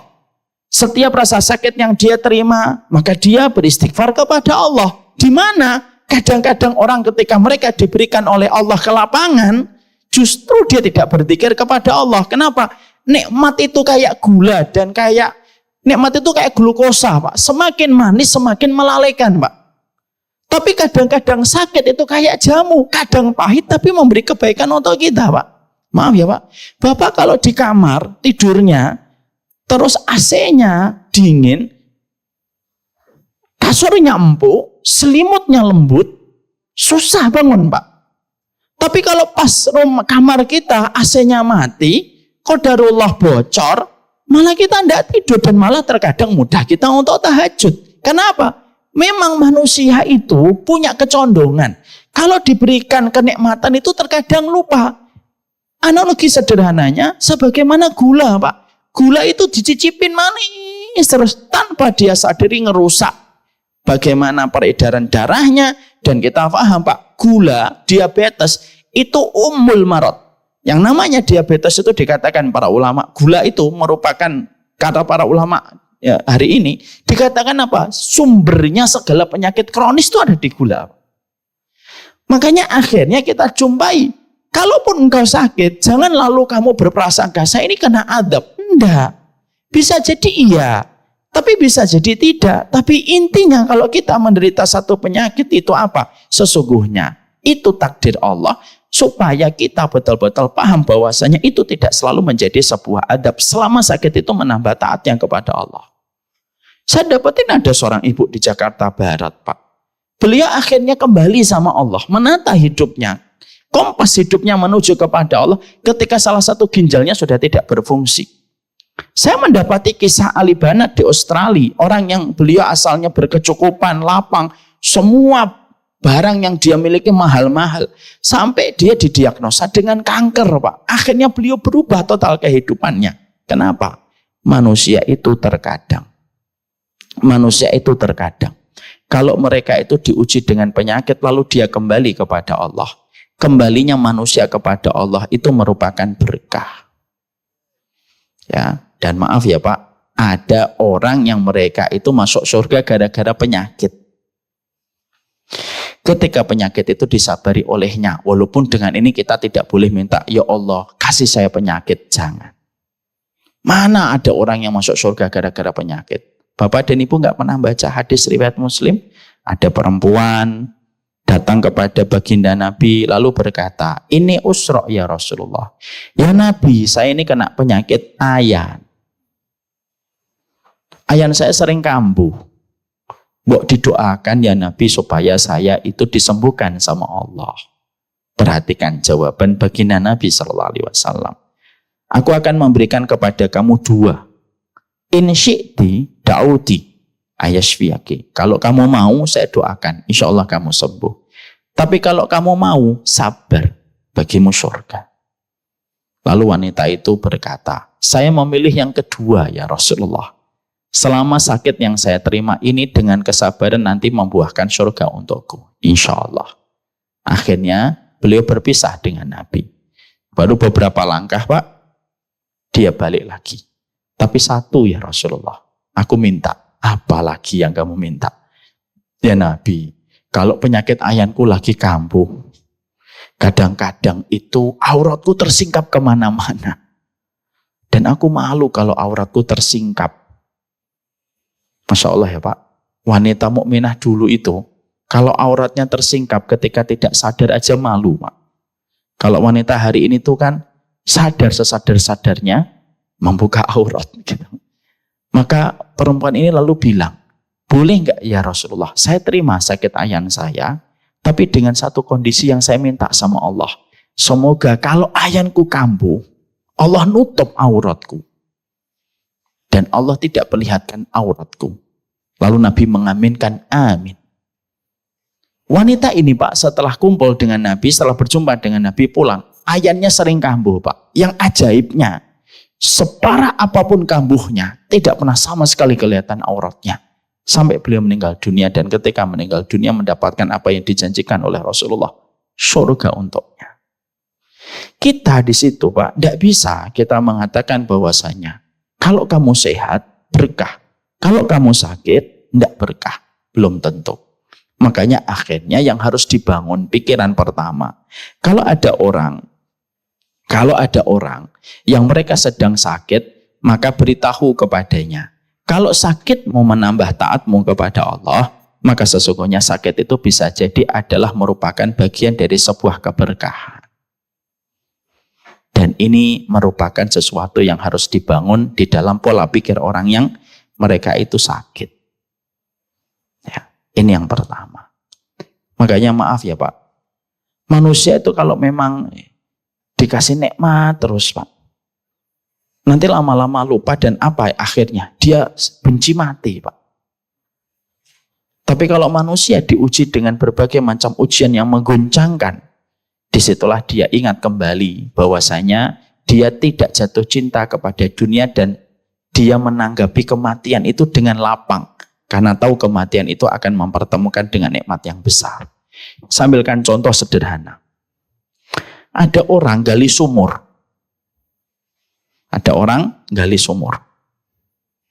Lalu bapak dan ibu di atas ngelemparin orang itu dengan uang 100.000. Yang gali sumur tiba-tiba menemukan uang 100.000 di ujung kakinya. Kira-kira apa yang dilakukan penggali sumur itu? Pasti langsung mengambil uang 100.000 masuk ke kantongnya. Lempar 100.000 lagi. Dia ngambil uangnya masuk ke kantongnya. Coba Pak, yang ketiga diganti. Yang kita lempar untuknya itu kerikil Pak.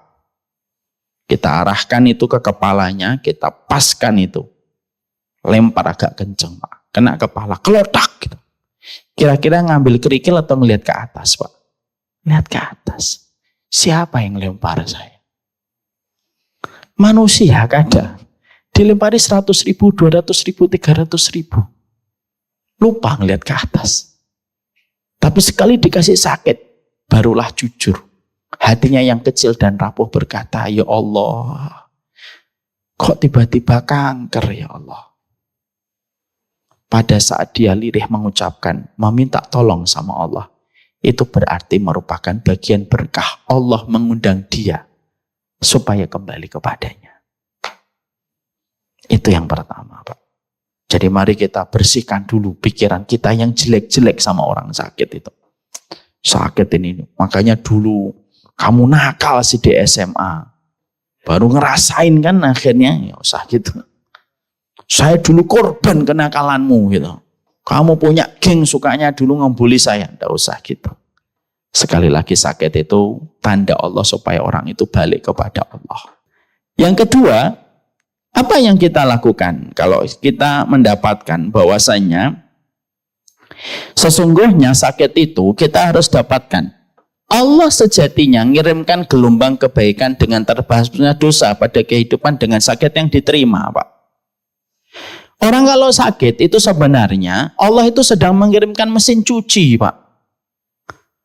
Mesin cuci yang paling efektif untuk menghapuskan noktah dan noda yang ada pada dosa kita. Kenapa? Karena sakit itu Allah kirimkan di dunia supaya orang itu tidak perlu merasakan beratnya azab dalam kehidupan di akhirat ketika dosa itu paling efektif dihapuskan dengan dua hal Pak. Dosa itu efektif dengan dua hal Pak. Satu, sedekah. Dua, itu sakit Pak. Makanya maaf ya Pak, kenapa sedekah itu mencegah penyakit? Karena biasanya penyakit itu diturunkan untuk menghapuskan dosa. Lah kalau orangnya itu jarang sedekah, biasanya sakit yang Allah kirimkan. Paham korelasinya ini Pak? Makanya kan ada sebuah hadis, tadawau bis sedekah. Ada kan hadis riwayat Muslim. Berobatlah dengan sedekah. Kenapa sakit dan sedekah itu dijadikan dalam satu frame oleh hadis Nabi? Karena Allah itu kalau sayang sama manusia, supaya manusia itu tidak perlu mendapatkan goncangan adab di akhirat, naudzubillah min dzalik, maka biasanya Allah itu kirimkan dua. Allah akan hapuskan dosa itu dengan dua. Kalau kamu rajin sedekah, Allah tahan penyakit. Kenapa? Karena sedekahmu sudah menghapuskan dosamu. Tapi kalau kamu jarang sedekah, Allah kirimkan penyakit. Kenapa? Karena penyakit itu paling cepat menghapuskan dosa. Yang kedua, kadang-kadang ada orang yang mereka diberikan sakit oleh Allah, karena sesungguhnya sakit itu merupakan gelombang kebaikan, Pak. Karena apa? Karena paling cepat menghapuskan dosa-dosa kita. Makanya ada satu riwayat sahih di dalam kitabnya Imam Qurtubi yaitu adalah At-Tadhkirah. Allah itu mengatakan begini dalam satu hadis. Kalau aku dapati manusia yang aku inginkan manusia itu mendapatkan kenikmatan di akhirat, lalu aku melihat manusia yang aku inginkan kebaikan itu masih memiliki dosa, aku kirimkan dia penyakit. Penyakit itu dirasakan sementara saja di usia sisa hidupnya, tapi ketika meninggal dunia, sebagian besar dosanya sudah terhapus dengan penyakit yang dia derita ketika dia ridho. Supaya ketika pas meninggal dunia, ketika dicabutnya ruh dari jasadnya, dia tidak lagi mempertanggungjawabkan dosanya karena sudah ditebus dengan penyakit yang dia terima. Makanya yang menarik itu adalah kalau kita menjumpai, yaitu kisah seorang sahabat namanya Ubay bin Ka'ab. Ubay bin Ka'ab itu salah satu sahabat yang unik, Pak. Beliau pernah mendengar Nabi itu ngomong begini, la tasubul humma fa innal humma yukaffiru sayyi'at. Jangan cela penyakit demam. Demam itu menggugurkan dosa. Datang beliau sama Nabi, ya Rasulullah, memang benar penyakit demam itu menggugurkan dosa. Nabi mengatakan, al humma yukaffiru sayyi'at. Demam itu menggugurkan dosa. Bapak tahu nggak? Ubay bin Ka'ab pulang. Dia berdoa, ya Allah, kalau memang penyakit demam menggugurkan dosa, aku ridho. Dikasih demam ya Allah. Dalam sisa kehidupanku, tapi demam yang tidak memberikan kepayahan kepada diriku dan tidak menghalangi aktivitasku. Bapak tahu Pak, doanya dikabulkan sama Allah Pak. Satu-satunya sahabat yang selalu demam setiap sore habis maghrib. Dan demamnya cuma satu malam, Pak. Nanti kalau pagi, demamnya turun, Pak. Beliau beraktivitas. Nanti kalau pulang ke rumah, habis maghrib, demam lagi beliau. Dan itu terjadi sama beliau sampai beliau meninggal dunia. Bapak tidak usah ikut-ikutan doa dengan doa itu. Minta sehat. Tapi itu pernah terjadi. Jadi akhirnya di situ kita menjumpai dan kita mendapatkan kenapa seorang Ubay bin Ka'ab beliau meminta kepada Allah supaya beliau diberikan oleh Allah demam. Karena beliau tahu bahwasanya penyakit itu merupakan surat cinta dari Allah untuk menggugurkan dosa. Makanya maaf ya Pak, kadang-kadang masyarakat kita, saya tambahi lagi, masyarakat kita tuh suka berkata begini, enak ya dia matinya nggak usah sakit, ya. Cegukan 3 kali meninggal gitu. Enak dia sakit batuk jering gitu, wafat. Gak kayak sono 4 tahun gak mati-mati. Jangan gitu Pak. Imam Qurtubi melurusin pikiran kita. Bisa jadi orang yang sakit itu lebih mulia di sisi Allah. Kenapa? Karena dia menggugurkan dosanya selama 4 tahun. Dan bisa jadi yang cegukan tadi 3 kali belum sempat tergugurkan dosanya. Karena masyarakat kita kan suka mengambil kesimpulan kadang-kadang nggak pakai dalil. Wah, enak banget gitu. Senyum meninggal. Itu film, Pak. Itu sinetron. Makanya akhirnya kita kembalikan kepada track keilmuan. Bisa jadi ada orang yang meninggal muda. Bisa jadi dia memang mendapatkan kebaikan di sisi Allah. Kita juga nggak tahu. Tapi jangan sampai kita underestimatekan orang yang sakit lama. Nih contoh nih, Udah 4 tahun gak meninggal, kencing di kasur, di kasur. Tanpa kita sadari, dia sedang menuju kepada kebaikan besar di sisi Allah ketika dia terima itu dengan ridho. Makanya maaf ya Pak, saya tanya sama Bapak dan Ibu. Berobat itu wajib atau mubah? A, wajib. B, mubah. C, mana saya tahu Ustaz? Mana? Siapa yang memilih A Pak? Yang milih A, wajib? Nggak ada. Yang milih B, mubah? 3. Yang milih C Pak? Sebagian besar nggak jawab. Ini benar, dulu lulusan SMA 31. Kok meragukan gini? Maka akhirnya kita paham. Hukum berobat itu para ulama beda-beda Pak. Kalau Syafi'i mengatakan wajib, tapi sebagian ulama yang lain mengatakan mubah Pak. Jadi kalau ada orang, lalu dia berkata ketika diajak ke dokter, ayo ke dokter. Enggak apa-apa Mas. Biar aja saya sakit, saya nikmati supaya untuk mengganti dosa-dosa saya. Orang itu enggak salah. Di sebagian mata para ulama. Bapak enggak usah dalil nanti. Qul huwallahu ahad. Dalilnya enggak nyambung. Tapi tidak bisa kita paksakan hukum yang memang terjadi perbedaan para ulama. Ada orang yang mereka itu memang menikmati sakit Pak. Loh Ubay bin Ka'ab itu nikmatin sakit. Masya Allah. Jadi beliau minta demam. Ya. Jadi akhirnya menjadikan kita mengerti dan kita memahami betul bahwasanya ini yang kita harus mengerti. Bahwasanya yang kedua, Allah itu mengirimkan kepada manusia itu ketika sakit itu apa? Satu persatu dosa dan kemaksiatanmu dihapuskan oleh Allah. Makanya tadi Pak, kenapa kok sakit identik dengan tua? Karena Allah ingin sebelum dia pulang bersih dengan rasa sakit itu. Walaupun maaf, mengembalikan tubuh kita dalam kondisi baik dan tidak sakit itu jauh lebih baik. Kalau memang kita bisa berikhtiar untuk pola hidup sehat. Itu yang kita harus mengerti juga. Yang kedua semacam itu. Tapi sekali lagi, meminta sakit itu haram kepada Allah. Kalau kita memang imannya di bawah di bawahnya para sahabat. Ubay bin Ka'ab yang tadi saya sampaikan. Karena nilai keimanan tinggi yang dimiliki oleh beliau. Ya, itu yang kedua. Yang ketiga, Pak, mari kita bedah.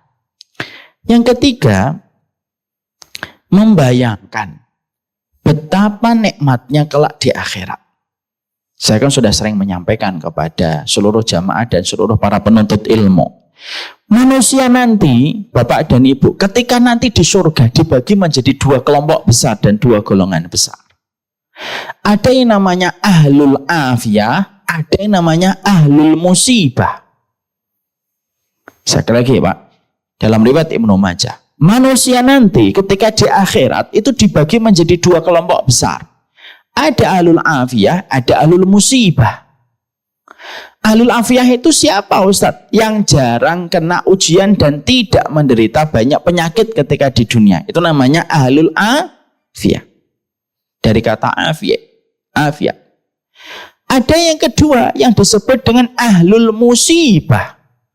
Ahlul musibah itu siapa? Orang yang menderita penyakit. Walaupun dia sudah berikhtiar untuk sehat, tapi Allah menakdirkan beliau bertemu dengan penyakit. Ujiannya banyak. Musibahnya bertubi-tubi ujian yang dirasakan. Maka akhirnya ketika mereka semuanya sudah dikumpulkan oleh Allah di padang mahsyar, Allah bagi 2. Ahlul afiyah sini, ahlul musibah sini. Allah mengelompokkan manusia menjadi 2. Lalu Allah berfirman Pak kepada para malaikat. Para malaikatku, ini ahlul afiyah, ini ahlul musibah yang dulunya sering sakit, banyak ujiannya bertubi-tubi, ini ahlul musibah. Lalu malaikat itu mendapatkan perintah langsung dari Allah. Hitung dan hisablah ahlul musibah ini dosa-dosanya, lalu dikurangi dengan musibahnya, lalu laporkan kepadaku setelah ini. Para malaikat menghisab satu persatu. Para malaikat setelah selesai lapor langsung kepada Allah. Para malaikat berkata, "Fama baqiya minal dzunubi illa qalila. Tidak ada yang tersisa dari dosa-dosa mereka ya Allah kecuali sedikit saja. Lalu Allah tanya, kemana sebagian besar dosa mereka? Sudah terhapuskan dengan sakit yang mereka terima dan musibah yang mereka jumpai. Allah lalu berfirman, utuhum salasan. Kasih mereka 3 untuk menggantikan rasa sakit yang aku timpakan untuk mereka ketika di dunia. 3 yang aku. Yang pertama, khairan. Yang kedua, afiat. Yang ketiga, mangzilah. Saya ulang lagi kembali. Ada 3 yang aku timpakan yang aku balas untuk mereka. Khairan, afiat, dan mangzilah. Khairan itu artinya apa? Berikan kepada mereka surga. Untuk mengganti setiap ujian yang aku timpakan untuk mereka ketika di dunia. Mereka mendapatkan surga. Yang kedua, afiat. Kasih mereka afiat. Apa itu artinya afiat? Kekuatan, Pak. Karena orang kalau sedang sakit itu kan diambil sebagian besar kekuatannya, Pak. Kayak saya pernah melihat ada satu tayangan di Instagram. Ada seorang anak muda karena gara-gara tertusuk dengan sebuah bekas bambu gitu di pantai yang asalnya luka kecil langsung akhirnya jadi borok di sebagian tubuhnya, Pak. Akhirnya tergeletak di atas tempat tidurnya, Pak. Kita itu tidak pernah tahu apa saja yang bisa menjadi sumber bala untuk kita itu kita tidak tahu, Pak. Hidup kita dengan penyakit itu setipis kain sutra, Pak. Kadang kita tidur ada nyamuk nemplok dikit jadi demam berdarah. Karena batasan kita dengan bala penyakit itu tipis sekali. Karena ketika orang sakit diambil separuh lebih kekuatannya, kata Allah, aku ganti dengan kekuatan besar supaya mereka bisa menikmati kemanapun surga. Afiat. Selesai? Belum. Kasih lagi yang ketiga. Kasih mereka mangzilah. Tempatnya tinggi di surga. Jangan yang biasa, loteng atau apartemen yang paling tinggi. Kasih tempat yang tinggi, Pak. Ketika mereka sudah dipindahkan ke surga di tempat yang tinggi, Ahlul Afiyah itu masih ketinggalan, Pak, belum dihisab. Ahlul Afiyah lalu melihat, ya Allah, setinggi inikah teman-teman kami yang dulu diuji dengan penyakit sekarang menempati tempatmu di surga, ya Allah. Lalu Ahlul Afiyah yang saat itu akan dihisab berkata, ya Allah, kalaulah kami tahu di balik setiap penyakit setinggi ini engkau akan meninggikan mereka di surga sekarang, tolong ya Allah, kami mencoba untuk menawar. Hidupkan kami lagi ya Allah. Kasih sakit kami. Potong-potong daging kami menjadi potongan daging-daging yang hidup. Tidak apa-apa kami kesakitan sebentar di dunia. Selama kami tahu di balik rasa sakit di dunia itu meninggikan derajatnya di dalam surga setinggi ini. Inilah Pak, Masya Allah Pak. Indahnya kalau kita itu punya kehidupan itu 2 babak. Babak 1 sama babak 2. Sakit masih ada harapan babak kedua, Pak. Saya tidak bayangkan kalau ada orang kok PKI menganggap bahwasanya kehidupan itu hanya 1 babak. Kalau dia sakit apa enggak babak belur dia. Tidak dapat lagi balasan nanti di kehidupan berikutnya kalau orang itu PKI, komunis. Makanya saya kalau boleh nyampaikan, Pak, saya punya saudara keluarga besar agak jauh. Dulunya ikut PKI, Pak. Tapi akhirnya tobat. Dan ketika tobat itu luar biasa, keluar dari penjara tobat. Saya itu pernah diajak bapak saya ketemu sama beliau. Saya tanya, kenapa Mbah dulu PKI gitu? Iya Nang, dulu ketika Mbah itu di palang penjara, dipukulin, ditendang. Yang keluar dari bibirnya Mbah itu 1, Allah. Terus Mbah itu ketika di penjara itu mikir, lah kalau saya dipukuli, ditendang, terus saya cuma menganggap hidup cuma di dunia tok. Lah apa enggak babak belur bonyoknya Mbah ini. Akhirnya Mbah tahu yang benar itu bukan PKI. Tapi ajarannya Kanjeng Nabi. Hidup itu 2 kali. Ketika Mbah akhirnya sadar hidup itu 2 kali. Mbah tenang. Kenapa? Rasa sakit itu Mbah harapkan jadi kebaikan Mbah nanti di akhirat. Makanya Pak, hari ini tuh kalau masih ada orang, anak muda terutama Pak, anak muda itu sekarang lagi bangga-bangganya ngomong apa? Agnostik. Saya agnostik. Iya, mungkin dia masih muda. AdSense iklannya masih banyak. Orang tuanya masih ada. Orang yang dia sayangi masih hidup. Coba kalau nanti sudah 40, 50, sudah batuk-batuk, tiba-tiba di telapak tangan ada darah. Lalu dia menganggap bahwasanya agama itu, dia nggak percaya kepada agama.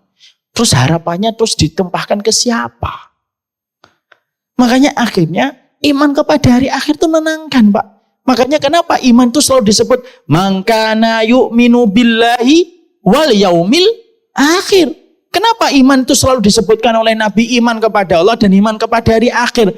Karena iman kepada hari akhir itu, iman kita kepada leg yang kedua, babak yang kedua, itu menenangkan kita, Pak. Makanya orang sakit kalau pandangannya visioner beyond ke depan, bahwasanya ada kehidupan akhirat, tenang, walaupun mungkin sedih, walaupun kecewa. Sedih itu enggak apa-apa, Pak. Tiba-tiba misalkan Bapak dan Ibu didiagnosa sakit, divalidasi aja, diterima aja. Ditawakalin, diterima. Kalau sedih-sedih aja. Sedih itu tidak aib. Banyak orang menganggap atau banyak kiai, banyak ustadz ngomong gak boleh sedih. Orang mukmin itu gak boleh sedih. Kata siapa orang mukmin gak boleh sedih? Wong Nabi aja ditinggalkan Abu Thalib dan ditinggalkan Khadijah aja disebut dengan tahun kesedihan kok. Kalau bapak mendapati anaknya tiba-tiba ngomong, "Pak, saya lagi sedih." Jangan dimarahin, Pak. Kamu itu kayak nggak punya Tuhan aja sedih. Nggak gitu. Sedih itu fitrah.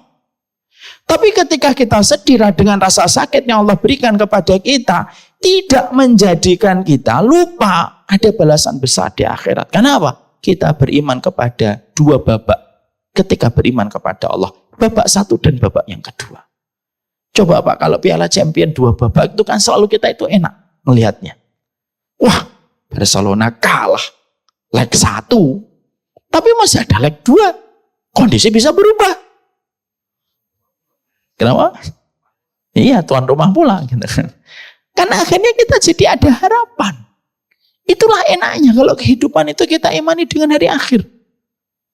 Makanya inilah yang menjadikan kita akhirnya memahami bahwasanya yang ketiga itu membayangkan kenikmatan kelak yang kita dapatkan di akhirat. Karena apa? Selalu itu yang akan menjadi motivasi besar untuk kita. Orang itu kalau nggak punya iman sama akhirat kan semuanya jadi sumpek, Pak. Kalau kita dapetin anak menguji kita, kalau tidak ingat akhirat sumpek, Pak. Dapetin suami istri yang tidak sesuai dengan ekspektasi kita, lalu kita lupa akhirat, sumpek hidup kita. Yang melapangkan satu, iman sama Allah dan hari akhir. Dan Bapak semakin sepuh, semakin senior. Saya nggak mengatakan tua ya Pak, semakin sepuh. Dan semakin senior itu, semakin menghadirkan arti babak kedua dalam kehidupan. Kita ini Pak kalau sudah umur segini bukan lagi membicarakan apa yang kita peroleh.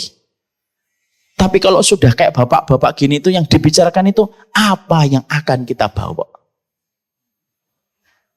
Karena setiap tema itu selalu dipengaruhi pada waktu kapan kita harus menyampaikan tema itu. Nah, itu yang ketiga. Yang keempat, melihat sisi lain dari penyakit yang diderita. Artinya Pak, Allah itu ketika memberikan kita penyakit, bagaimanapun Allah juga memberikan kepada kita berbagai macam sisi kebaikan yang sering kita lupakan. Bapak dan Ibu, saya sering menyampaikan ini dalam sebuah perkataan yang bagus. Ngelihat hidup itu harus dari kacamata helikopter view. Ya, supaya kita itu selalu mampu untuk menghadirkan alasan untuk bersyukur kepada Allah. Saya akan sampaikan sebuah kisah nyata Pak. Semoga kisah nyata ini menyentuh hati kita. Ada seseorang lagi jalan Pak. Pada masa setelah masa para sahabat. Ada satu orang lagi jalan di perbatasan wilayah kaum muslimin. Tiba-tiba mendengar seseorang berzikir, itu zikirnya keras. Apa zikirnya? Alhamdulillahilladzi faddalani ala katsirin mimman khalaqa tafdhila. Ya Allah, sesungguhnya aku sekali lagi bersyukur yang telah menciptakan kepadaku penciptaan di atas rata-rata manusia-manusia yang lainnya. Ketika orang ini lagi jalan mendengar zikir ini, kaget beliau. Ini zikirnya bagus banget ini. Pasti yang zikir dengan zikir yang semacam ini orangnya tinggi, putih, atletis, pokoknya fisiknya istimewa. Karena rasa penasaran yang beliau dapatkan, dicari itu sumber suara dzikir itu. Dicari, Pak.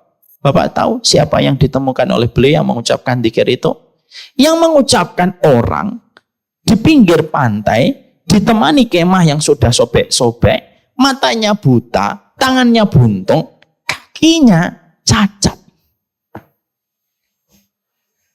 Lah, yang nyari itu kan kaget. Pak, Bapak tadi yang dzikir dengan dzikir alhamdulillahilladzi faddalani ala katsirin mimman khalaqa tafdila. Ya iya. Loh, Pak. Kalau semacam itu dengan kondisi Bapak mah nggak pantas dzikir dengan itu. Harusnya apa? Ya Allah, aku bersabar dengan apa yang Kau ciptakan diriku. Harusnya kan begitu, Pak. Tapi lihat, ternyata orang tua sepuh ini mengatakan kepada orang tersebut, sini, aku perlihatkan kepada dirimu. Bisa nggak Allah ngirimkan kepadaku halilintar untuk menyambarku dan menjadikan aku mati terbakar? Bisa. Tapi Allah tidak melakukan. Bisa nggak Allah menjadikan bumi yang aku sedang berdiri di atasnya ini atau duduk di atasnya ini terbelah lalu aku ditenggelamkan ke kerak bumi? Apakah bisa? Bisa. Tapi Allah tidak melakukan. Bisa nggak Allah itu mengirimkan lautan itu lalu menyambar diriku, menyeretku ke tengah lautan, lalu aku mati mengenaskan di tengah lautan tanpa mendapatkan air dan makanan? Bisa, tapi Allah tidak melakukan itu. Lalu kenapa aku tidak bisa bersyukur atas kebaikan-kebaikan itu yang Allah kirimkan walaupun aku dalam kondisi yang semacam ini? Masya Allah. Kenapa bisa terpikir halilintar? Kenapa bisa terpikir tsunami lautan dan bisa terpikir dengan permukaan bumi yang terbelah? Karena Pak, beliau melihatnya itu dari helikopter view. Kalau kita sakit, bagaimanapun kita harus ingat memang sakit itu berat. Tapi bagaimanapun bukankah kita juga melihat ada banyak kenikmatan yang Allah berikan untuk kita? Makanya maaf ya Pak, setelah itu orang tersebut, orang itu namanya siapa Pak? Abu Kilabah, yang disebut dengan Ayubnya umat Rasulullah, namanya Abu Kilabah. Maka setelah itu Abu Kilabah itu akhirnya beliau meninggal pada duga, dan ketika meninggal maka orang yang berjumpa dengan itu bermimpi berjumpa dengan Abu Kilabah di dalam mimpinya, dan saat itu orang tersebut tanya, apa yang Allah berikan kepadamu wahai Abu Kilabah dengan seluruh kesyukuranmu ketika hidup? Perhatikan jawaban Abu Kilabah, aku ketika meninggal dunia disambut dengan para malaikat dan malaikat itu mengatakan ucapan salamun alaikum bima sobartum. Selamat ya atas seluruh kesabaran kamu ketika di dunia. Karena memang surga itu diberikan kepada mereka yang bersabar. Makanya apa? Melihat sisi lain dari penyakit yang diderita. Ya, dan ini harus dipupuk Pak. Dengan kajian. Datang ke para wali-walinya Allah dari orang salih. Dari ustadz-ustadz yang bisa memberikan harapan. Makanya maaf ya, orang kalau sakit jangan dibiarkan di dalam tempat tidur terus. Lalu hanya melihat tembok. Ajak keluar. Datang ke kajian. Beri harapan. Ada banyak kebaikan yang sudah Allah kirimkan kepadanya. Yang menjadikan dia tidak boleh hanya tertuju kepada penyakit yang dia derita. Itu yang keempat. Yang kelima. Dikatakan oleh para ulama. Yang kelima, selalu berprasangka baik dengan lintasan takdir. Artinya kalau sakit itu, bisa jadi orang itu menganggap sakit itu buruk, tapi di mata Allah itu baik Pak. Saya ambilkan sebuah contoh yang sederhana. Ada orang datang kepada dokter. Lalu ketika dia datang kepada dokter, ternyata dia punya tetanus di kakinya Pak, yang sudah parah. Datang ke dokter, maka dokter memeriksa dan akhirnya dokter itu melihat, loh, tetanusnya sudah menuju ke atas. Lalu dokter memberikan diagnosa, Pak, maaf ya Pak, kenapa Bapak luka sudah lama baru datang hari ini? Ya dok, baru sempat. Terus gimana nih dok, obat untuk borok di kaki saya? Maaf Pak, setelah kami mendiagnosa, Bapak ini ternyata punya gula, boroknya juga borok basah. Dan kami harus menyampaikan, Bapak harus diamputasi. Ketika mendengar kata amputasi, mari kita melihat dua perspektif. Perspektif dokter dan perspektif pasien. Perspektif dokter Amputasi itu terbaik, Pak. Kenapa? Kalau tidak diamputasi, merambah ke atas dan bisa menyebabkan rasa sakit puluhan kali lipat dan menyebabkan kematian. Tapi korban atau pasien melihatnya apa? Perspektifnya pasien itu ketika mendengar kata amputasi itu apa? Buruk. Kenapa? Dari 2 kaki menjadi 1 kaki. Dari asalnya bisa berjalan menjadi tidak bisa berjalan. Pertanyaan kita, kenapa terjadi 2 perspektif antara pasien dengan dokter? Karena ilmunya dokter itu lebih banyak referensinya daripada ilmunya pasien. Lah pasien hanya melihat kaki yang terpotong. Dokter melihatnya lebih jauh. Karena penyakit itu sudah merambah ke atas secara diagnosa. Maaf ya Pak, banyak di antara orang yang sakit, inilah fungsinya ilmu untuk mengingatkan. Fungsi kadang-kadang orang sakit itu perspektifnya adalah sebagai pasien. Ngelihatnya buruk. Tapi ternyata perspektifnya Allah yang ilmunya tiada ending dan tiada finish itu jauh lebih baik. Dan kita terkadang suka memaksakan takdir dengan cara sudut pandang akal kita yang sangat terbatas, Pak. Ya enggak ketemu, Pak. Wong akal kita cuma segenggam kok. Ilmunya Allah seluas semesta yang tidak ada ujungnya. Ya enggak ketemu. Yang bisa mempertemukan satu. Kita ridho kepada takdir itu. Ini ada sebuah kisah Pak nyata. Ada murid saya, ini adik kelasnya ini. Dulu ketika umur 21 tahun Pak. Bukan beliau ya Pak, ini belum pada nikah ya. 21 tahun kakaknya dia, kakak kelasnya dia. Itu tiba-tiba ngotot minta nikah. Saat saya mau nikah, baru selesai di pondok. Ngapain buru-buru nikah? Nantilah nak khidmah dulu sama orang tua. Bantu dakwah dulu. Kalau sudah settle nanti baru nikah. Umur 24-25 lah. Saya mau nikah Ustaz. Nanti saya mau nikah. Lu sampai nggak bisa diapa-apakan itu keinginannya untuk menikah Pak. Saya sampai sempat mikir tumben ada santri saya dia kasih tahu tuh dia agak susah nerima. Dia ngomong saya maunya nikah Ustaz. Sabtu tahu nih. Akhirnya beliau nikah Pak. Dan sempat saya mikir kenapa kok ngotot banget nikah. Sempat saya investigasi. Kamu udah punya pacar ya? Mungkin enggak Ustaz. Tapi saya memang mau nikah. Akhirnya Pak terjadi pernikahan di awal-awal pandemi Pak. Di Cikarang. Menikah beliau.